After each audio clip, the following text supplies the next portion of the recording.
is, I believe, is U.S. money, is U.S. taxpayers' money that has come out of U.S. aid to the Philippines. John Martin joins 2020 to report on how the fortune was accumulated and who covered up the Marcos millions. And is the movie Brazil... When they fled the country, they took with them an unimaginable fortune, possibly up to $10 billion. Even investigators who have spent months on the case can only guess how much it really was. But it's clear, whatever it was a huge amount. And tonight, using the worldwide resources of ABC News, 2020 is going to take you overseas and behind the scenes, inside the lavish presidential palace in the Philippines, and inside some of the shady business deals the Marcos family participated in to help furnish it, among other things. Now, we don't have all the answers. The charges against the former Philippine First family are extensive. Some of them are well documented, some are not.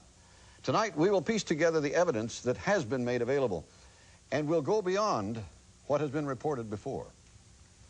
We'll try to answer three basic questions.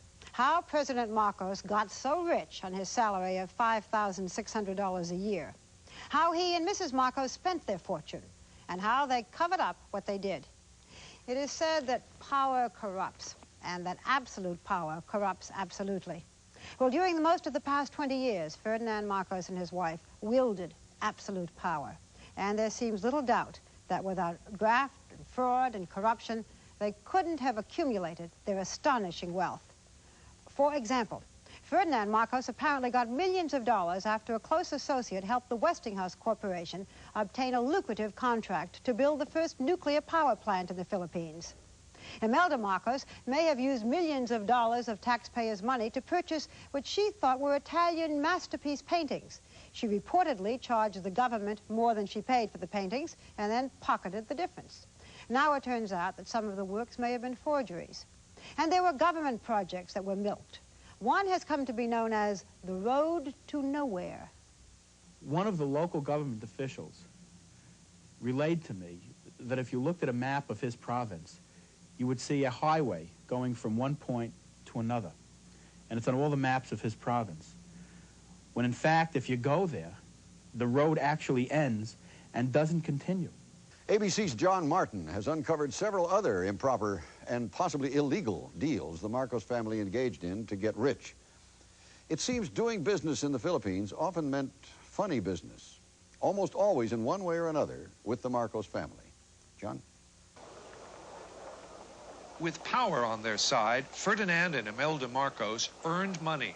One of their most important sources of power and money was the Philippine Armed Forces. Controlled by President Marcos and his chief of staff, Fabian Ver, it was one of the most lucrative sources of graft and corruption.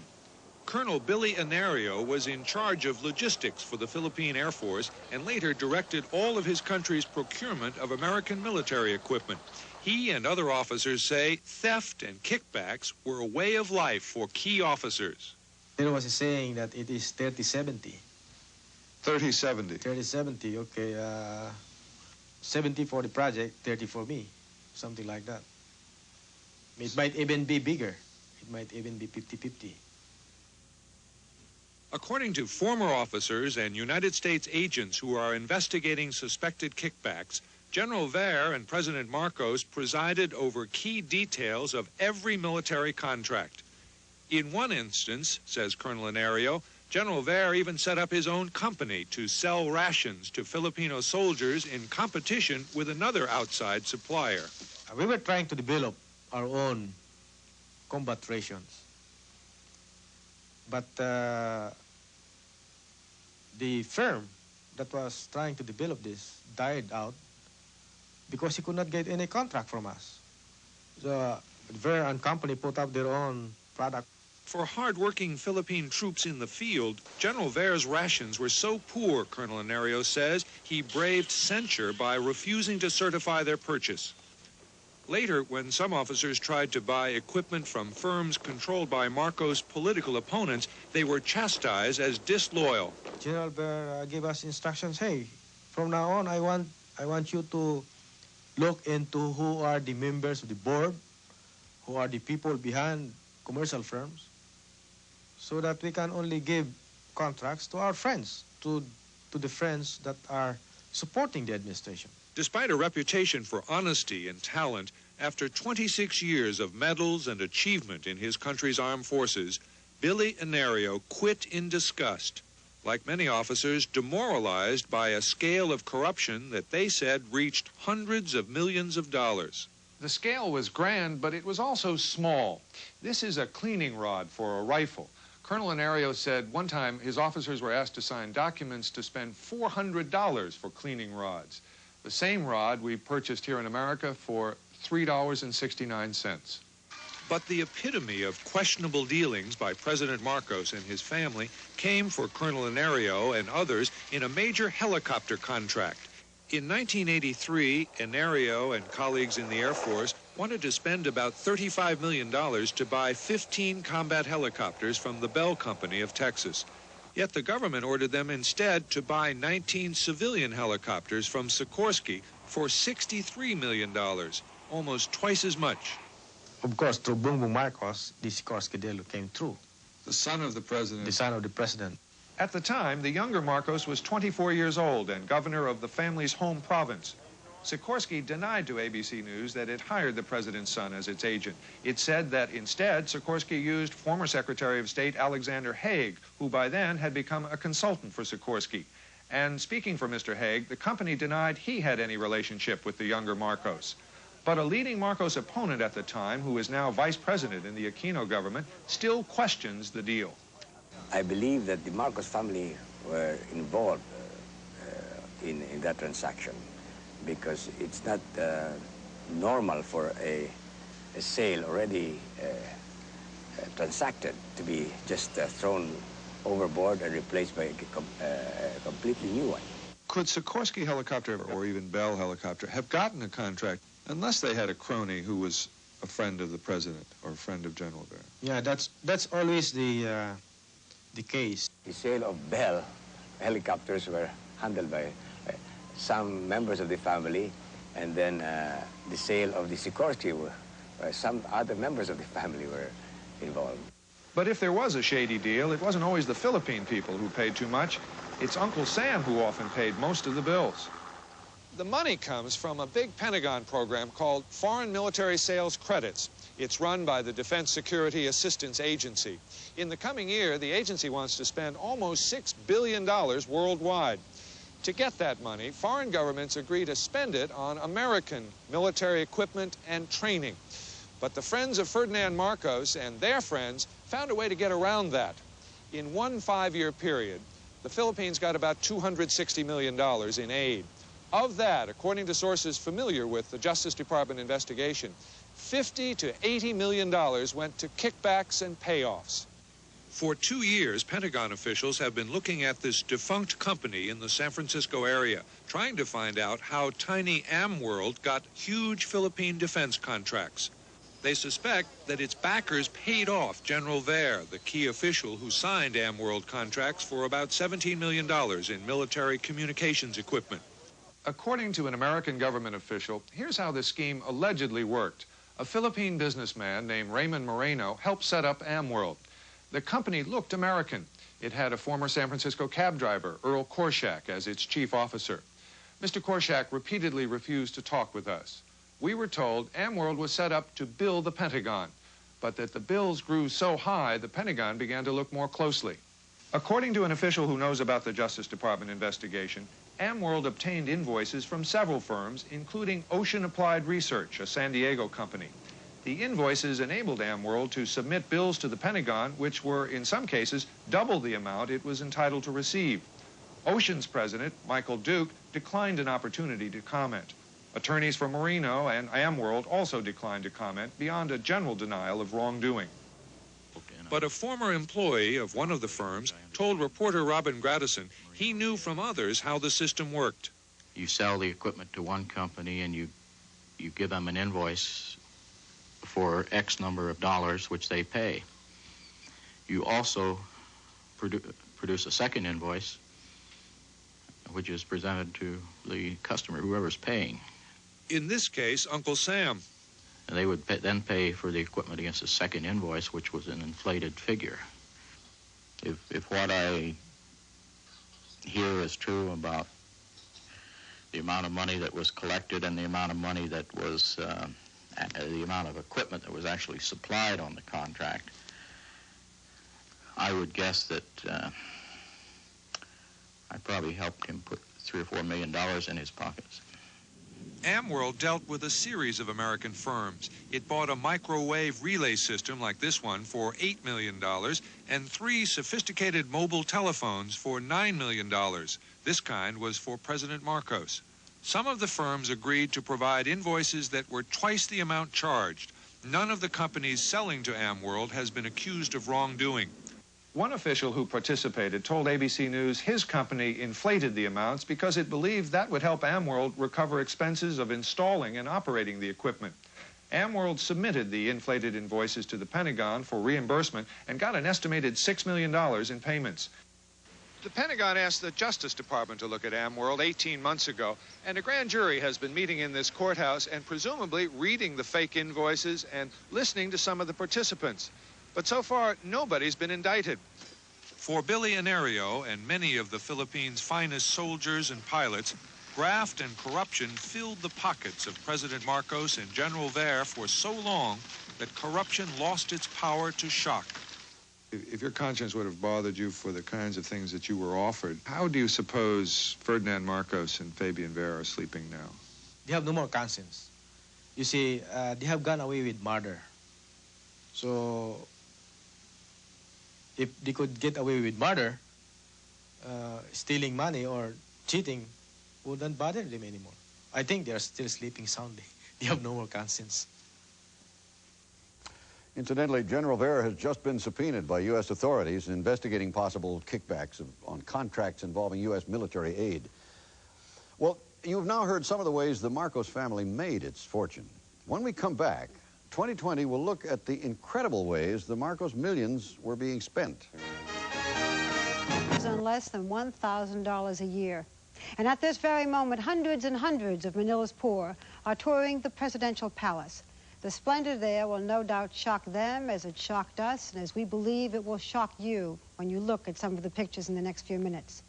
Money really was no object for the Marcos family during its years in power, as these bills from the Italian couturier Valentino suggest. Imelda Marcos thought nothing of spending hundreds of thousands of dollars on her wardrobe. But it was in the Manila Palace, home of Ferdinand and Imelda Marcos, that literally no expense was spared. ABC's Jim Laurie is there.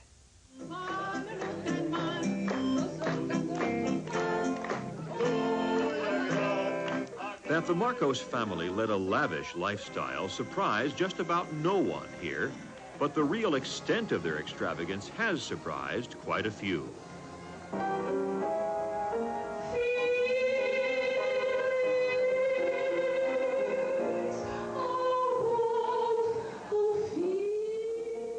The personal videotapes, more than 1,000, shot by the palace cameraman, tell part of the story of parties at the glittering custom-built disco at Malacañang, the presidential palace. Of the special friends Imelda Marcos had, pianist Van Cliburn, who came to play, actor George Hamilton, who came to sing. Sun's gone, we'll have a fun on the bow. It was a family which partied often. New Year's, anniversaries, birthdays, all very important occasions. For Imelda's last birthday, last July, her husband composed a song.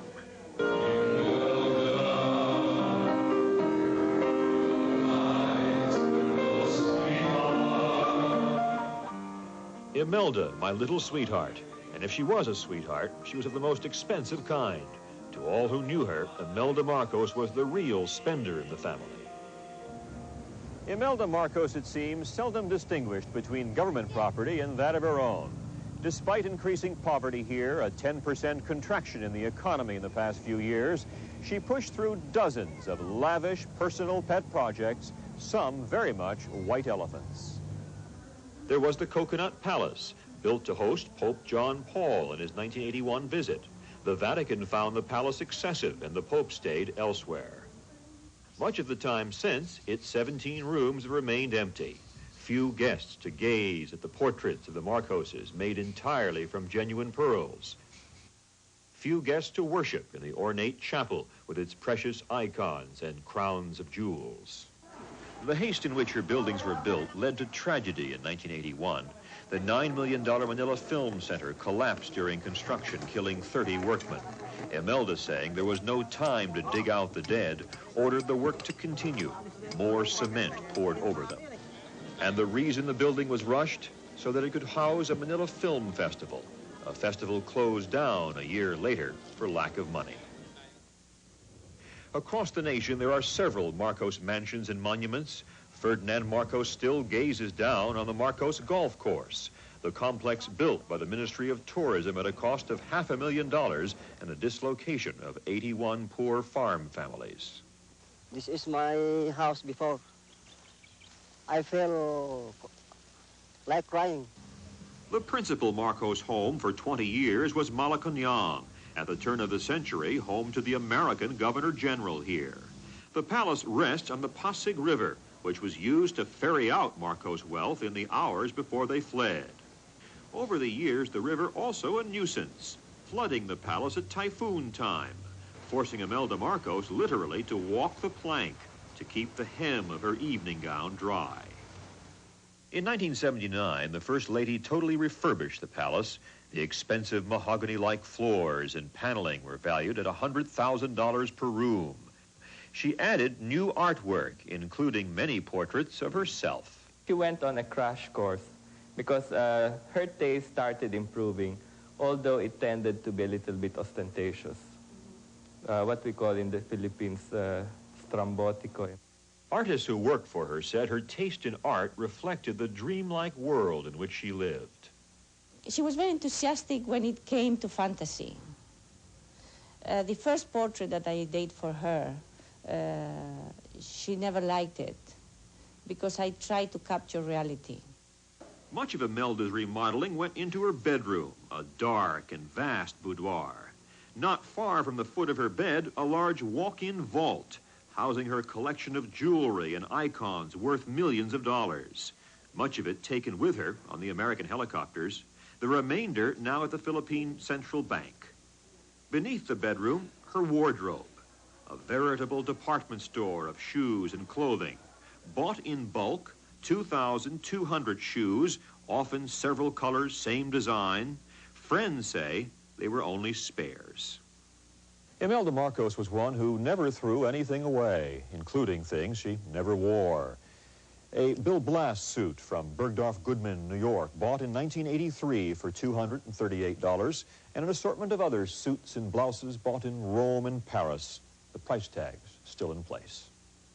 Those who knew her and examined the Marcos residence shortly after they left say Imelda's penchant for hoarding was rooted in her youth, in the superstitions of a young girl born into poverty in a remote rural village. She never threw anything away because she believes that too, that if anybody gets her old stuff, they'll do voodoo on her and she'll lose her powers. The Imelda Marcos bathroom, too, is a study in abundance.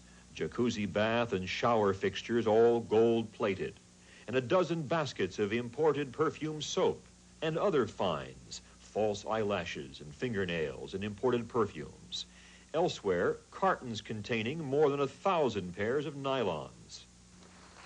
For the first family, living well was the best revenge, a habit passed on to the Marcos children, daughter Irene and Aimee and son Bong Bong.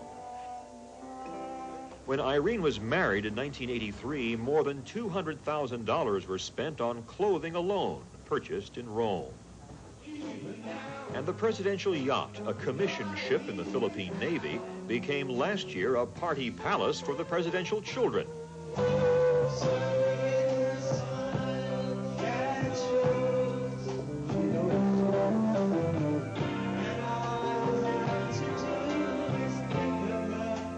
The young man in the red bow tie, the presidential son.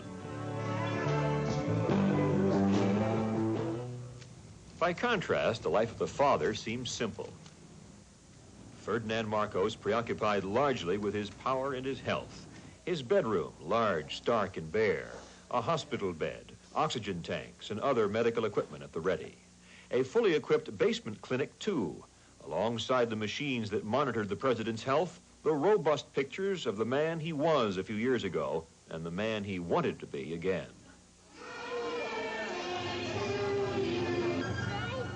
The personal videos also show another side of Marcos, his devotion to his grandchildren, a man who lavished time and money on his family. But time for Ferdinand Marcos was running out. In contrast to the elegance of the palace, on their final night, the Marcos family, apparently fearing attack, slept in a basement storeroom for the banquet crystal. On that final day, Marcos staged his last inaugural, a final speech to 2,000 invited supporters, and from Imelda, a final song. Dahil Sayo, because of you, there is a reason for living. On their last day in the Philippines, a sad ballad sung for the last crowd to cheer for Ferdinand and Imelda Marcos. Malacañang Palace is now open to the general public. President Aquino wants especially the Philippine poor to see the extravagance of the last regime, but in all this, Filipinos are seeing only a fraction of the Marcos splendor, for most of their wealth is not here at all, but rather in foreign lands. You? Jim Laurie in Manila, and thank you, Jim. In fact, Ferdinand and Imelda Marcos also have access to and may have concealed ownership in hundreds of millions of dollars worth of real estate in the U.S. and Europe as well. In Manhattan alone, 5 properties worth an estimated $350 million, including a lavishly decorated townhouse on the fashionable and pricey East Side, an office building on Wall Street, a new $70 million shopping center across the street from Macy's, and a tower on Fifth Avenue that is now lit every night. And why not? Millions were spent renovating and decorating the building with gold leaf. On Long Island, they have one estate. In New Jersey, another. And in Texas, according to the Fort Worth Star-Telegram, Marcos Associates have purchased $13 million worth of undeveloped land. In Europe, more of the same. A secluded villa in Rome. And according to the London Times, the Marcos family is thought to own several London flats and at least 2 high-rent London office buildings. It's important to remember that the Marcos family does not publicly acknowledge owning any of the properties we've just mentioned. In fact, if you did a search, as our reporters and other reporters have done, you would find only other people listed as owners. Which brings us to our next point. The elaborate cover-up the ousted Filipino leader and his wife used to conceal their vast riches. More on that when we come back. That would make a foreign intrigue novelist envious. It's replete with code names, hidden bank accounts, and mysterious corporations. Some of the men in charge of keeping track of things for the Marcoses found it so complicated that they used a chart to keep up with the cast of characters. Now, 2020 obtained details of that chart from a source close to the Marcos operation, and we've recreated portions of it here. Here at the top, you see President Marcos, where the M is, and this is his wife, designated by an F, and the people who made up the chart told us the F stood for female. Now, this part of the chart refers to a web of what we'll call the first friends, a network of cronies who, through corporate masks and secretive surrogates, carried out the first family's wishes. There is a reclusive secretary from the Philippines mission to the United Nations. Her name appears on documents ranging from jewelry receipts for Mrs. Marcos to ownership papers of luxury Manhattan apartments. On the West Coast, major players included the Philippines' Coconut King. He expanded business interests throughout California. A Marcos fraternity brother was heavily involved in banking, and another crony ran investments from Seattle to Texas. Well, Hugh, the chart does take some of the mystery out of the scheme to manage the Marcos investments in New York real estate. Mr. and Mrs. Marcos each had their own key advisors. Now, for President Marcos, a trusted financier and banker. And for Imelda Marcos, a cosmopolitan couple active in commerce and diplomacy. And then they acted through shadowy layers of lawyers and accountants who, in turn, dealt with this organization, the New York Land Company, run by brothers Joseph and Ralph Bernstein, the New York Land Company managed the Marcos real estate holdings here. Our 2020 investigative team has been able to strip away much of the camouflage surrounding the Marcos operation. They had to do it the old-fashioned way, by digging. And here again, with the results of that investigation, is correspondent John Martin. With properties under investigation all over the world, the same patterns keep emerging, but the evidence is sometimes circumstantial, as in London. We believe that this property is owned by the Marcoses. Because it was once thought to have been bought for a Marcos governess, then placed in the ownership of a series of suspicious names pointing to Mrs. Marcos.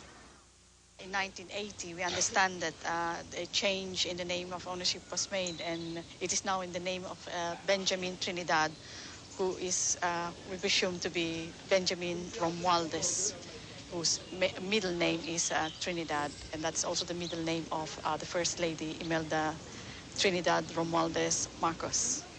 There is no document, to my knowledge, in the United States at least, that's in the hands of anyone that says specifically, I, Ferdinand Marcos, or I, Imelda Marcos, have purchased the following specific property.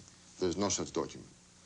But the evidence that is accumulated in every property that we say is Marcos is overwhelming. The Marcos money is said to be buried in bank accounts with false names, in bank accounts with friends' names, and in properties under many names. But how could the Marcoses cover up the transfers so thoroughly? First, money is gotten out of the Philippines and invested in foreign banks, in Switzerland, in Brazil, or in the Bahamas. Then an offshore corporation established, say in Hong Kong, or in the Netherlands Antilles. And this offshore corporation deals with a corporation that is in turn established, say, in New York. Say in Manhattan, say the New York Land Company, run by Joseph and Ralph Bernstein, brothers who refused to tell a House subcommittee whether they had ever met the Marcoses. An insider familiar with how this New York organization works explained there was a layer of attorneys and accountants looking over the Bernsteins.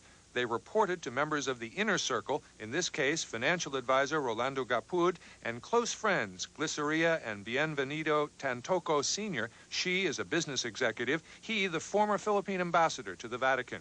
Despite appearances, says the insider, they are not the owners. They reported to Ferdinand and Imelda Marcos. The new Philippine government and a House Foreign Affairs subcommittee are looking for documents to tie the Marcoses to some of the properties they're rumored to own around the world.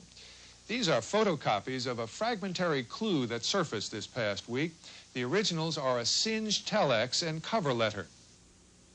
The telex is dated 1981 and bears the name Bernstein and York Land Company at one edge.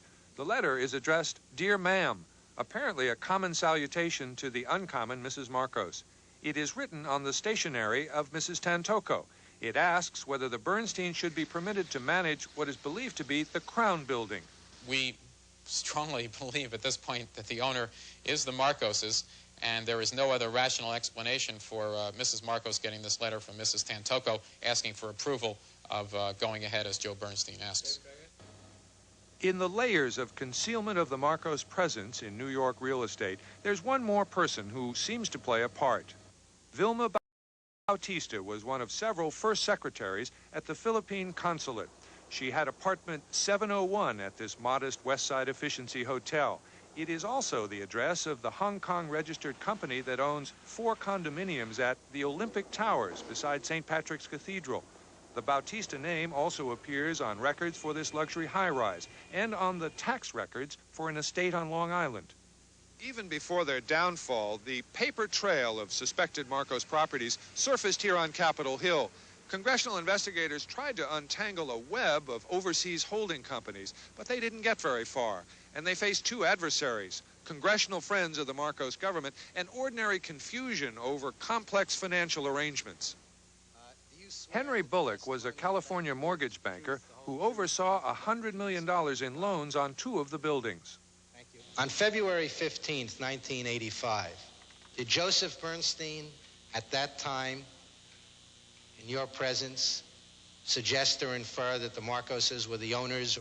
He implied it directly, yes, but he did not state the Marcoses by name. And that left you then with the firm impression that Mr. Marcos had the controlling interest in these properties?